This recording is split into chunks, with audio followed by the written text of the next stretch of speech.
Hey guys, we are here with Egon from the CEO of Captain, who is having their applications in the blockchain as a TapJet.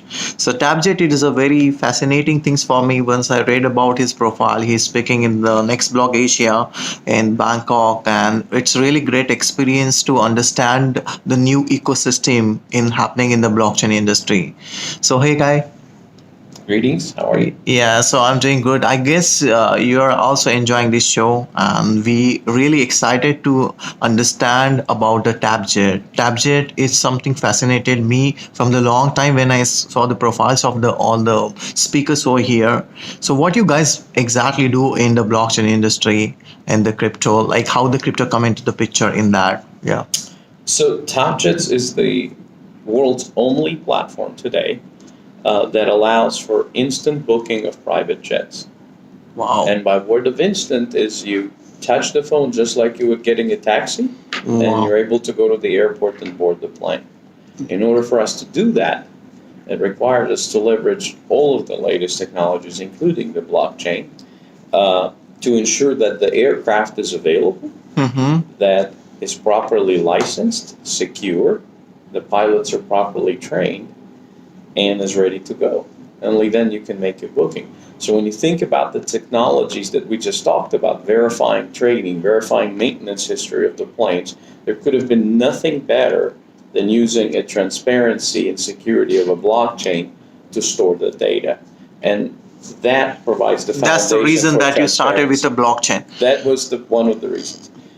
The second reason why we ventured in the blockchain, and there's actually three in total, is that if you think of how many things go into a chartering of a jet, you are the client buying a jet, there is an operator who flies the jet, there is a fuel company that fuels the jet, right?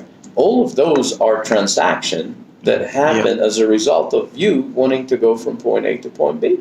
And if you add a car that takes you from your home to the airport, and there could have been, again, not better solution, because there's a lot of money exchanging hands, right? It's not cheap to fly private. There could be a better solution, such as smart contract, to record all of those transactions, and then when the plane lands, distribute all the money, right? So everybody receives based on the performed flight or performed work.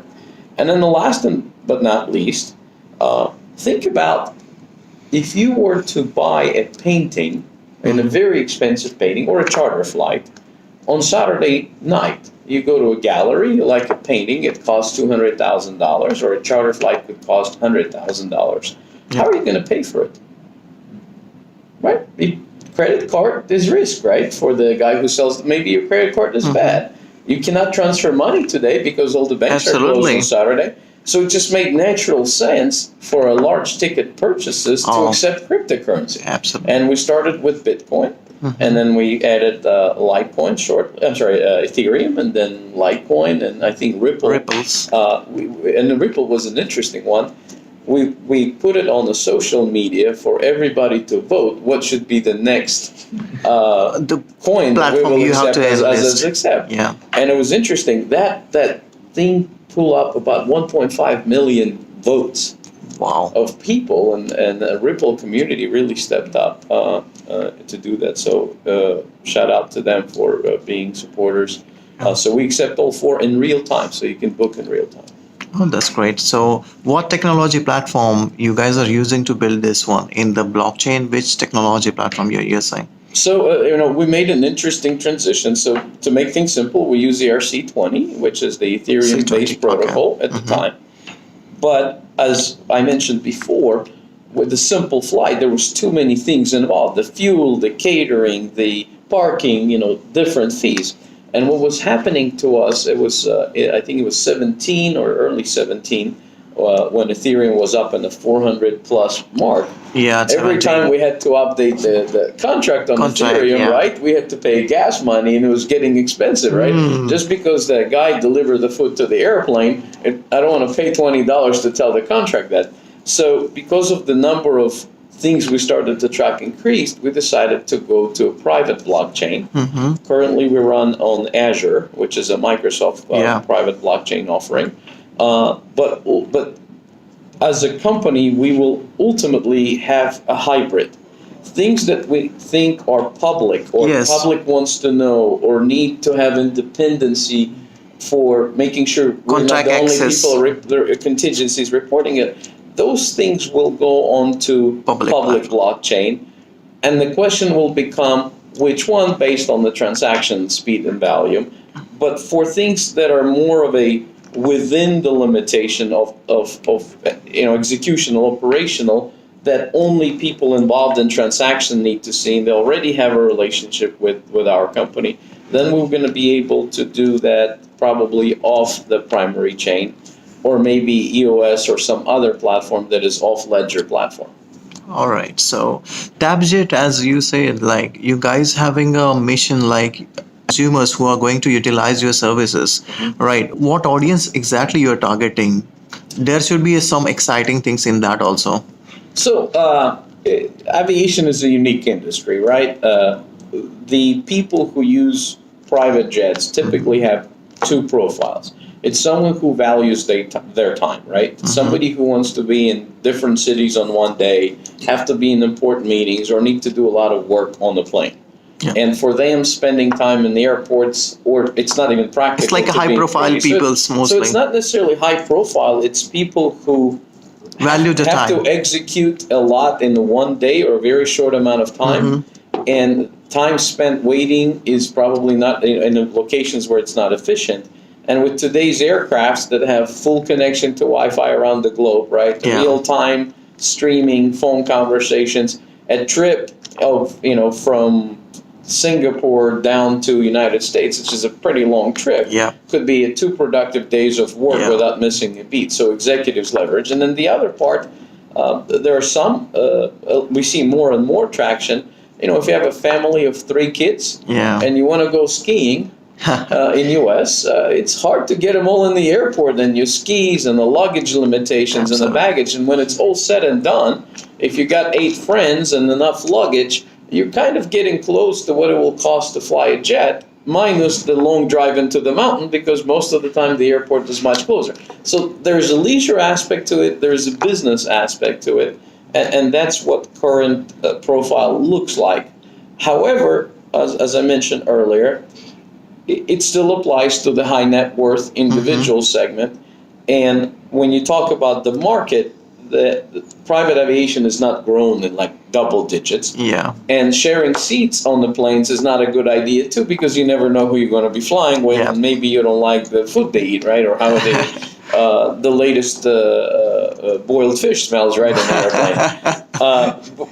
But if you think of that concept, what TapJet's mission really is what has been happening to travel agents, stockbrokers, or any other industry where today you don't have to call a dispatcher to get a taxi, right? You just get it direct, right? Absolutely. You don't have to go to travel agents to book a hotel or a ticket for an airplane. Yeah. So our first mission, and probably most crucial mission for success, is give to people more options to buy directly from the supply and not be limited by the companies in the middle. And that's what I think are the main forces. So you guys are actually simplifying the concept of a blockchain, like decentralization part, right? Like we want to remove the middlemen of the transaction, but still provide the blockchain transparency, so all the parties see the transaction.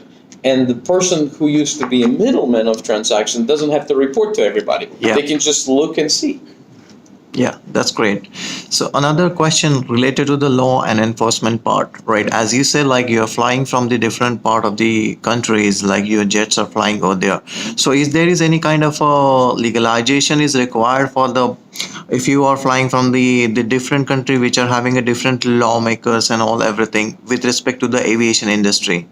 So how you guys are handling that part? Like it is the data is private or that is a public for you? So let's it's a multifaceted question. So let's try to break it into three.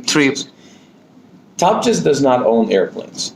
We help people who fly the airplanes find customers or market their airplanes in the industry so they utilize them more.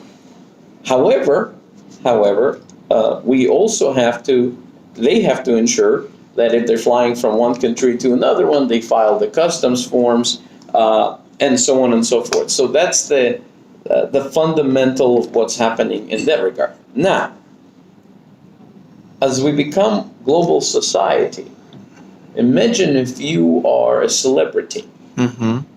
Today, when the plane goes from point A to point B, they may send the information about who is on the plane to the terminal for arrival.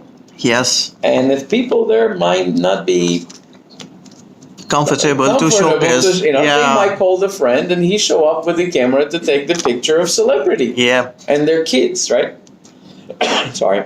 So what we're able to do by using the privacy aspect of the blockchain is to now create who needs to see what kind of data. Mm-hmm. For example, a taxi driver or a limo driver doesn't need to know that a high-profile celebrity is in the process. From the perspective of the terminal, they only need so much information of who's going to bring the food, but the food guy doesn't need to know who's going to be eating the food. Exactly. Today, because of how paper-driven is, everybody knows that Joe Celebrity, and what happens is when they land, the guys with cameras are sitting by the fence and taking pictures, right? I understand. Number one. Number two,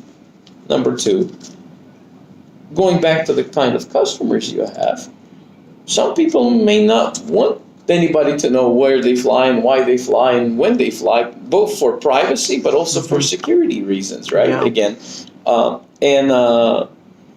we're making tabloid jobs really hard by using blockchain. Yeah. Because for us, it's passenger 1 and passenger 2. Now, still legal because the people who need to know if they're on the no-flight list, KYC, AML, all of this is done on a need-to-know basis with those systems, right? That was my question, like how they can come to know about this data can be accessible to somebody. Right. But remember, different service providers, right, have access to different layers of data. Yep.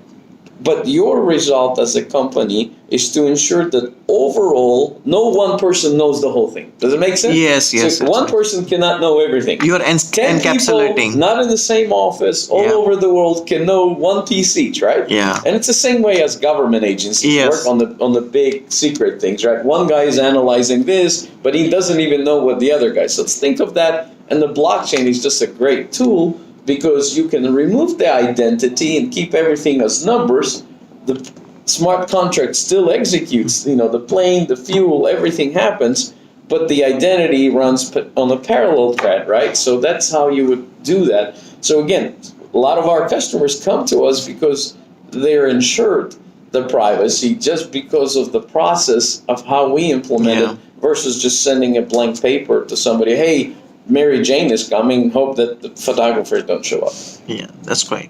So how many customers you are having in right now? Currently, we have over 100,000 registered users with about 17.5 to 17.8 thousand of active users. Because just because you register and look at the price, it doesn't matter. But 17,500. So it's a very good community. It's a very great community, very loyal, and thanks to our customers, because without them, there's just not fun to build things. Absolutely. Right.